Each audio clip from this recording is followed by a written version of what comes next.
di acara kita yang episode sekian kalinya di CLBKO. Cerita Bukan Cerita Asik.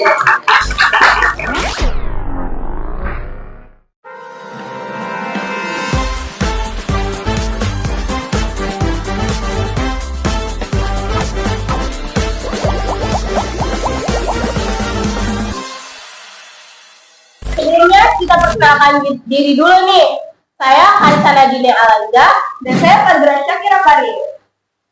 Di sini tuh kita kedatangan tamu yang spesial guys, yaitu duta literasi sekolah kita, yaitu Jihan Azalia Yasmin.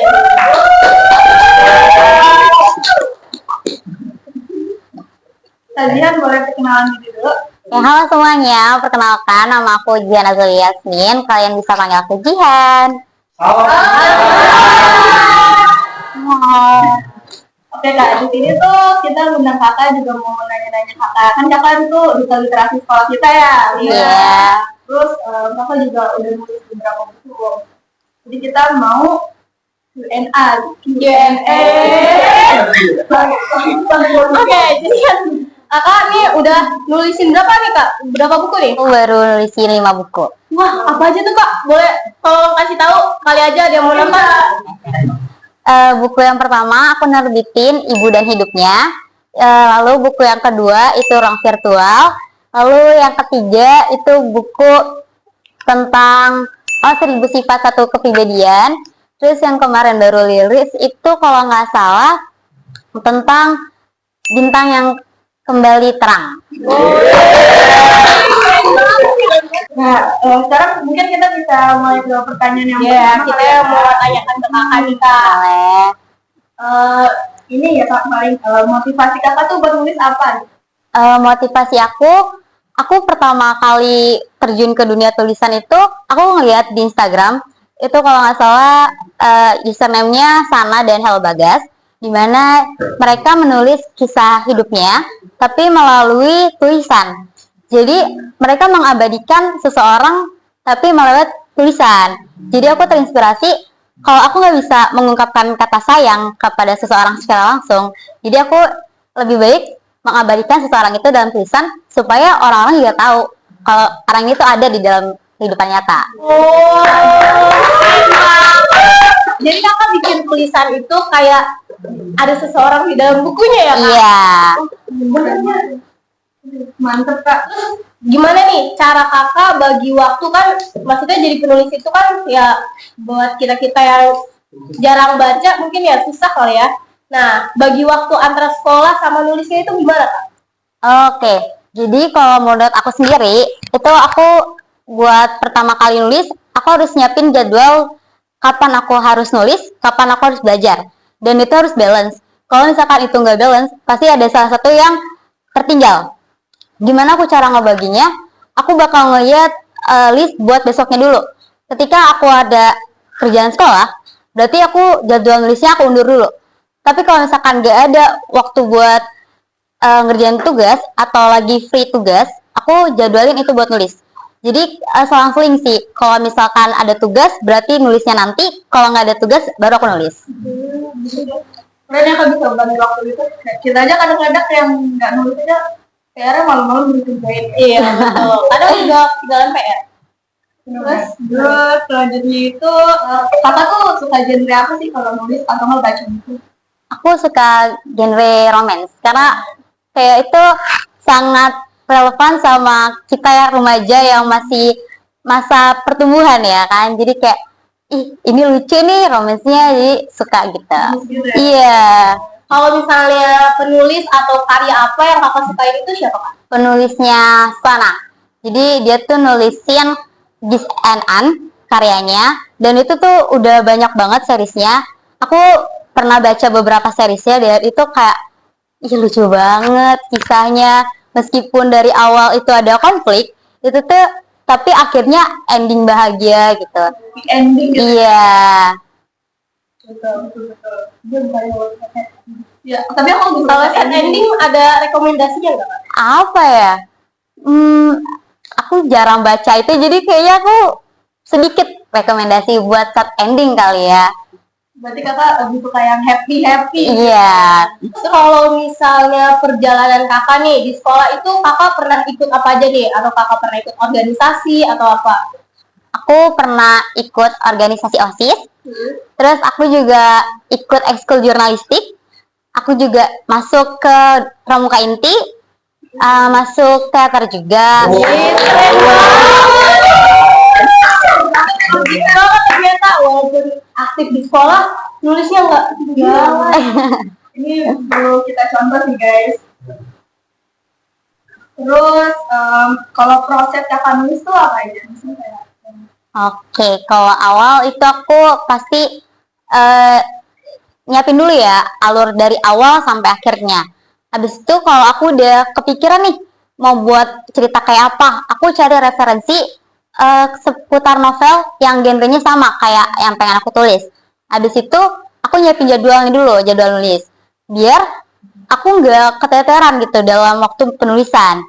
Terus habis itu kalau udah semua, baru aku nyiapin beberapa gitu kayak misalkan buat tokohnya, terus watak-watak tokohnya, endingnya gimana, konfliknya kayak gimana gitu. jadi udah diatur. Iya, Terus itu pasti ada tantangannya dong kak, kayak pasti nggak selalu lancar gitu. Betul? pasti ada sih. Kayak misalkan stuck ide, itu yang paling sering banget dialamin karena kayak misalkan nih lagi lancar nulis, terus tiba-tiba itu kayak ini abis ini apa ya di otak ada, tapi buat tulisinnya tuh kayak susah gitu. Stuck gitu ya. Iya, terus kadang bingung diksi yang bagus tuh kayak gimana ya, terus ngelanjutin kalimat ini kayak gimana ya gitu. Terus kadang kayak kalau dibaca ulang nggak nyambung, harus dihapus lagi. Terus pas dibaca ulang lagi nggak nyambung. Jadi banyak banget cobaan di itu sih stuck ide kayaknya. Iya, nggak selalu lancar gitu aja. Iya, nggak mulus-mulus banget. Kajian kan ikut teater. Terus apalagi kak tadi Jurnalistik. jurnalistik. Nah, terus di situ tuh kajian pernah buat karya sesuatu lagi gak kak? Misalnya kajian pernah jadi bikin film atau apa gitu, pernah gak kak? Kalau untuk film belum pernah ya, tapi aku punya cita-cita waktu SD tuh aku bikin film pendek yang memotivasi banyak orang, terus aku upload di YouTube. Tapi itu kan belum terrealisasikan. Jadi aku gabung ke teater, terus aku pengen belajar gitu tentang apa sih dunia pertokohan gitu. Di situ aku jadi punya karya, waktu itu ada penutupan literasi, kalau nggak salah itu Jamais Fu, dan aku jadi pemeran utamanya. Itu keren sih kak. Terus aku belajar dari situ kayak oh ternyata meranin peran tuh kayak gini ya. Oh ternyata tuh di dalam dunia peraktingan banyak banget ya cobaan-cobaannya gitu. Kakak bisa jelasin singkatnya gitu gak perjalanan kakak jadi penulis, terus sama di organisasi juga tuh kayak gimana kak? Cara kakak mulainya gitu tuh gimana? Oke, awal mulai aku nulis itu kan awalnya aku kelas 7 dan itu masih COVID. Dimana kita belajar di rumah kan. Dan aku tuh waktu selesai belajar, aku nge-scroll sosial media. Terus aku ngeliat kayak, wah ini ada penerbit yang menawarkan terbit gratis. Lalu kayak aku penasaran. Awalnya aku coba-coba kayak, apa aku coba ya, kayak dimulai dari diary aku, yang aku jadi satu, terus jadi novel. Ternyata berhasil. Karena kepuasan aku tuh belum terlalu puas, jadi aku coba lagi. Terus habis itu, kelas 8 semester 1, itu kan udah masuk ya. Aku mengenalkan buku-buku aku gitu ke sosial media aku. Ternyata dilihat nih sama pembina literasi, Bu Fani. Terus kata Bu Fani, ayo dong kak pamerkan ke teman-temannya gitu, memotivasi teman-temannya. Akhirnya kayak aku bilang, oh iya Bu boleh. Di situ baru tuh mereka anak-anak 97 mengetahui kalau aku punya buku. Habis itu untuk sebagai apresiasi aku diangkat sebagai duta literasi. Terus untuk organisasi awalnya aku mulai coba-coba juga kayak kalau misalkan di SMP tapi nggak ngapa-ngapain kan rugi banget ya. Kayak kita harus coba banyak pengalaman. Akhirnya aku daftar OSIS. Terus pas kelas 7 tuh belum punya rezeki untuk keterima gitu. Nyoba lagi nih di kelas 8, alhamdulillah keterima. Habis itu punya temen yang relasinya luas banget, terus positive vibes, dimana aku bisa mengembangkan bakat minat aku bareng mereka gitu. Tadi kan kakak inspirasinya kayak seseorang yang kakak sayangi gitu. Iya. Selain itu ada lagi gak yang lain? Inspirasi aku sih, aku pengen kayak nanti 10 tahun ke depan atau 5 tahun ke depan, aku bisa dikenal sebagai penulis sama banyak orang, terus aku bisa menginspirasi mereka untuk ayo nulis dan kita terbitin buku bareng-bareng, terus kita berkarya bareng-bareng gitu. Terus kalau misalnya kakak nih nulis itu idenya tiba-tiba muncul sendiri atau emang kayak pengen diniatin aku mau nulis tentang ini nih, atau tiba-tiba ada ide tentang yang kakak lagi suka atau kakak lagi tiba-tiba kepikiran gitu Kak? Mungkin secara ini kayak spontan.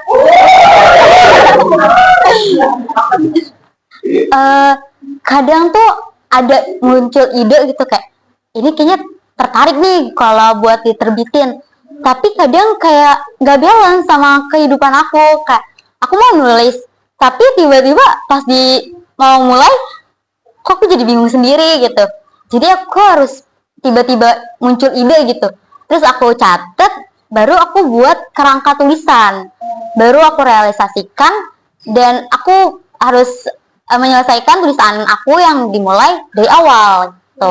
Juga ada spontan kan buku kakak diterbitin nih, kalau penerbitannya tuh yang terbitnya gratis ya, jadi kita tuh harus pertama-tama nyiapin naskah dulu. Habis itu kalau kita udah nyiapin naskah, kita tuh harus nyiapin yang namanya epilog dan prolog.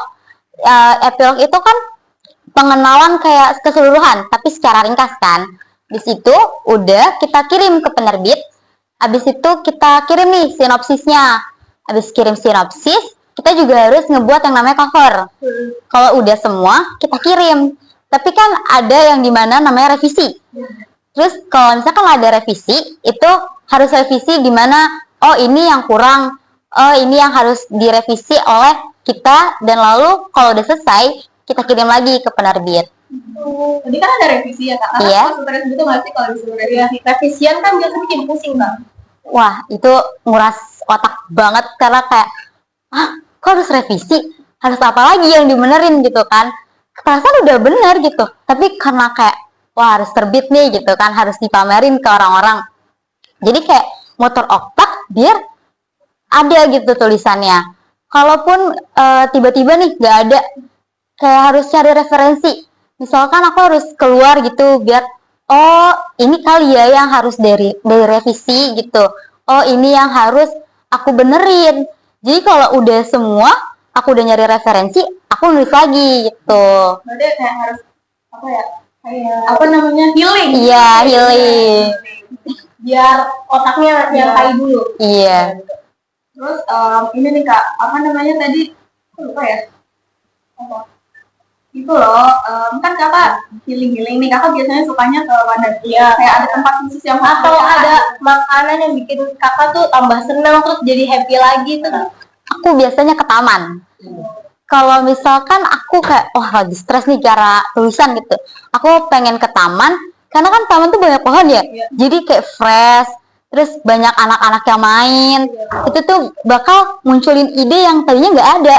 Jadi kalau udah nih udah stuck ide, ke taman kali ya biar enak gitu pikirannya, biar fresh, ke taman. Terus biasanya kalau di taman lagi nggak ada nih idenya, cari nih makanan kesukaan aku, pisang goreng, langsung tuh kayak ada idenya, bisa makan pisang goreng gitu. Dengan hal favorit itu bisa jadi inspirasi juga gitu. Iya betul. Terus kan sekarang kakak udah jadi penulis ya Kak, terus jadi udah misalnya udah punya karya gitu lah. Iya. Nah itu kakak gimana tuh, kayak apanya ya, ibaratnya kayak kepuasan kakak tuh itu tuh udah puas belum gitu loh? Kalau untuk sekarang udah puas kali ya, kan masih di usia remaja udah punya karya gitu. Aku suka seneng sama diri aku sendiri karena belum tentu seusia aku punya buku gitu. Tapi di satu sisi kadang ngerasa belum puas karena kayak kok karya aku masih belum banyak yang baca ya. Apa ada yang salah sama kepenulisan aku? Jadi aku mencoba untuk kayak, wah aku harus cari lagi nih referensi lain biar tulisan aku tuh banyak pembacanya gitu. Kalau buat sekarang saya itu kan lagi nulis juga atau lagi enggak dulu? Oh lagi nggak dulu karena aku mau fokus sama ujian. Iya. Terus kakak pasti ada support sistemnya dong. Iya. Ada. Siapa kak? Atau dari keluarga atau dari teman dekat atau gimana? Oh pastinya keluarga ya sama teman dekat aku. Terkadang juga guru-guru gitu nanya, ayo Han nulis lagi gitu. Ayo nerbitin buku lagi gitu. Jadi kayak menimbulkan rasa semangat aku. Jadi kayak, oh iya Bu, Pak, nanti saya nulis lagi gitu. Jadi dari guru juga banyak ya. Iya. Support ya kak. Iya benar banget. Kan kita udah ngomongin proses penulisan. Iya. Terus kalau pribadi seorang Kak Jihan tuh gimana ya? Waduh, Gimana tuh?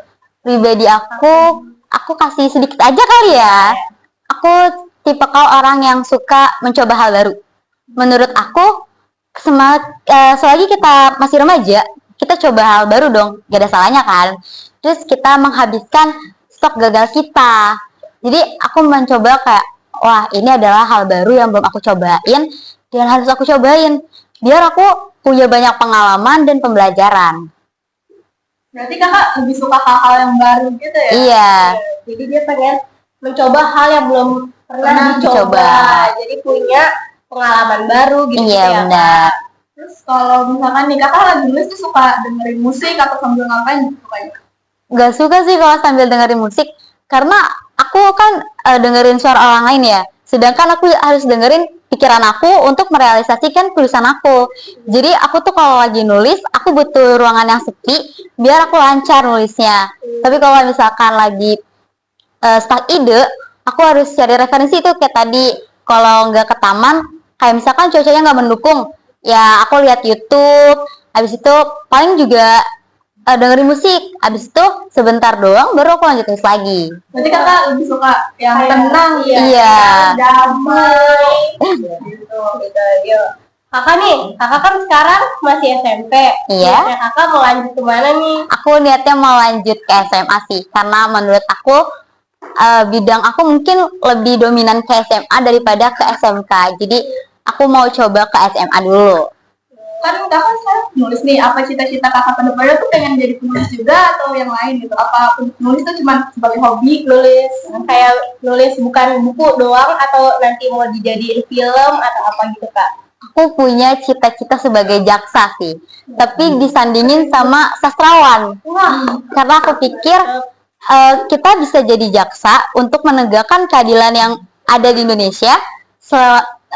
Dan juga kita bisa jadi sastrawan yang menginspirasi banyak orang dengan tulisan kita, dimana kita bisa berbagi tips untuk melakukan sesuatu kepada banyak orang tuh. Berarti kakak tuh sebenarnya juga punya cita-cita lain gitu ya? Iya. Jadi seorang jaksa. Sekarang nih kita mau nanya juga ke penonton kali ya. Ada penonton.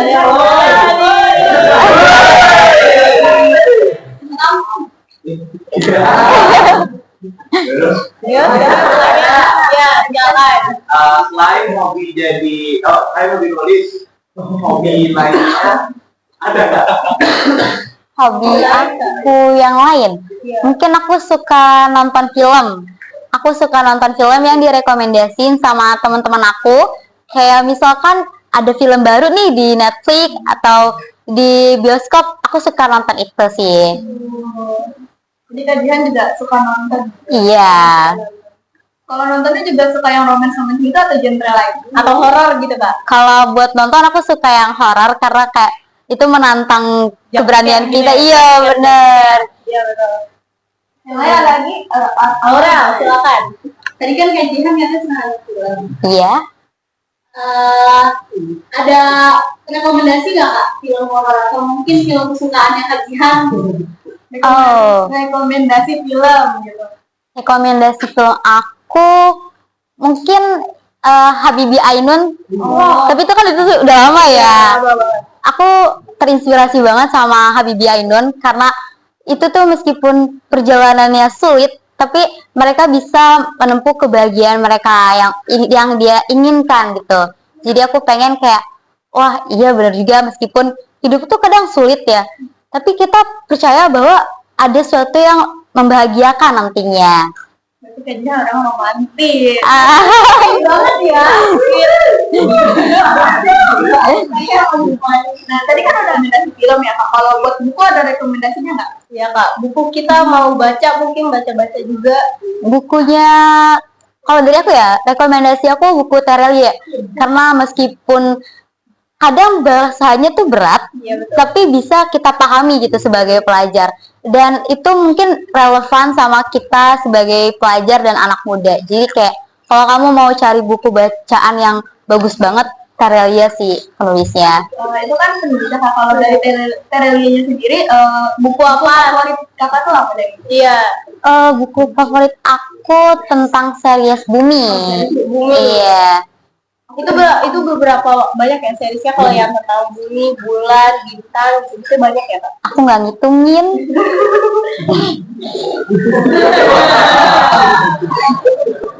Oke, Kakak bilangnya spontan. Kalau misalnya kita minta gitu loh, patah, 2 patah, 3 patah, 4 patah, mungkin patah-patah buat motivasi teman-teman kita. Iya, buat nulis, buat baca. Mungkin dari aku, kita selagi masih muda, coba explore banyak hal, coba banyak hal baru, karena kita butuh relasi, kita butuh pengalaman dan pembelajaran. Jadi selagi masih muda, kenapa kita nggak menghabiskan stok gagal kita buat nanti kita ceritain di masa tua kita nanti.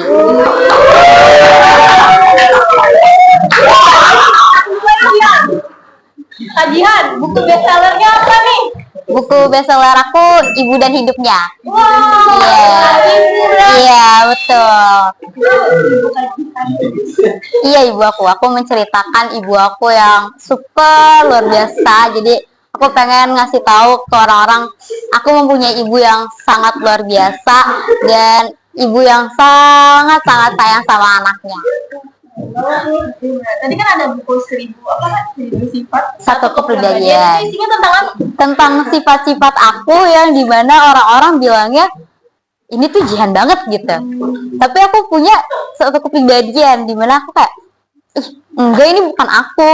Tapi orang akunya kayak, itu tuh kamu gitu. Jadi aku mau menceritakan sifat-sifat aku yang diketahui orang lain, tapi menurut aku kayak, itu bukan aku gitu. Yang jadi penilaian orang-orang terhadap kajian sendiri. Iya betul. Kalau kalian sendiri ada nggak nih niatan buat nulis gitu? Kalau aku sih kurang suka nulis, ya kali aku lebih kebaca aja. Iya betul. Aku juga kebaca. Tapi aku dibanding kebaca buku yang ada filmnya, aku lebih suka baca buku yang kayak ada webtoon. Iya, ada gambar-gambar gitu Kak. Biar nggak bosen ya. Punya bayangannya. Oh, tapi kan kalau di buku yang nggak ada apa namanya gambarannya juga kalian bisa membayangkan dengan imajinasi kalian ya. Dari pikiran kita sendiri. Iya. Yang sesuai ekspektasi gitu loh. Iya. Apa buku bacaan kalian? Aku sekarang lagi baca Twitter My Heart. Oh, kalau Fadra? Kalau aku lagi baca Define. Oh, Itu tentang apa Kak? Jelasin dong. Itu tentang bisakah kamu menulis ulang hati? kalau Fadra bukunya tentang apa? Jadi itu tuh tentang kerjaan gitu aja sih, kayak pekerjaan orang-orang di kantor. Kalau aku ajak tulis bareng mau? Gimana ya? Kalau aku hobinya makan. Sekarang ada pesan-pesan aja. Iya, penonton kita. Oh, pesannya kalau misalkan kamu takut buat coba hal baru, please jangan takut, karena menurut aku takut itu adalah sesuatu yang harus kalian lawan. Kalau kalian nggak lawan, itu yang ada malah mengubur mimpi-mimpi kalian gitu. Jadi kalau mau coba aja, habisin stok gagal kalian. Jadi kita juga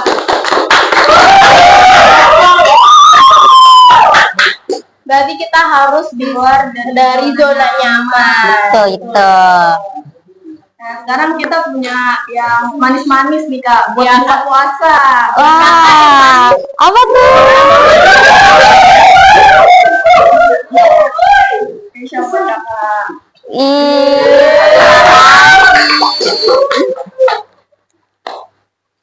Kalau pesan buat semua, gitu Kakak tadi udah pesan buat yang penonton, kalau buat semuanya selain murid-murid atau buat orang lain juga. Pesannya adalah jangan takut buat berbuat baik meskipun kalian gak di feedback dengan baik, karena kalau kalian berbuat baik dimanapun kalian berada, kalian akan dikelilingi sama hal-hal baik dari Tuhan.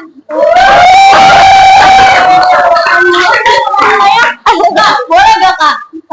Kalimat gitu loh yang misalnya kayak puisi gitu Kak, apa gitu Kak, puisi, ya puisi Waduh. gitu loh Kak. Coba Kak, Apa ya? kue. Mungkin kalimat aja kali ya. Kamu seperti rindu yang tak pernah kunjung padam untukku. Keren banget nih. Kakak boleh deh promosi. Nih promosi nih karya-karya kakak aja. Aja Kak. Nih yang itu pertamanya apa Kak? Nih. Buat kalian yang suka banget baca buku, boleh nih beli kali ya, atau baca buku aku. Yang pertama, Ibu dan Hidupnya. Nih. Yang kedua, Ruang Virtual. Oh ini di sini. Yang ketiga, 1000 Sifat Satu Kepribadian. Yang keempat, Insecure. Tuh nih gitu. Dan yang terakhir, Bintang Yang Kembali Terang. Oke, jadi kita tungguin aja karya selanjutnya yang ditulis oleh Kak Jihan. Oke teman-teman semua, jangan lupa ya like, komen, share juga share, dan jangan lupa subscribe. Ya Kak Jihan, promosi IG boleh? Ya, promosi. Aduh, jangan lupa follow IG aku Jihan Azlia Yasmin, dan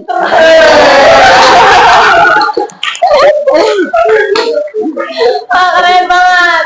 Oke, selesai sudah kita berbincang-bincangnya bersama Kak Jihan.